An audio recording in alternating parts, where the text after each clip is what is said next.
Shopify might be the king of e-commerce, but in 2025, is BigCommerce the smarter choice for your online store? Let's break it down. BigCommerce is built for serious sellers with no extra transaction fees.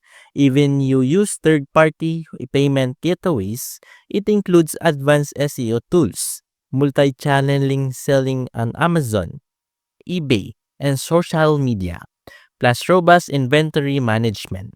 Unlike Shopify, many premium features like real-time shipping codes and product filtering are built in, so you spend less on apps. Performance and security are top tier, and it scales well for high-volume stores. The downsides, the learning curve is steeper, and pricing bumps as your annual sales grow.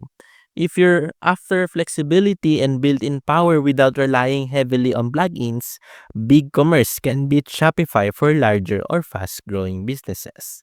For scaling sellers, BigCommerce is a real contender. Follow for more quick e-commerce platform reviews.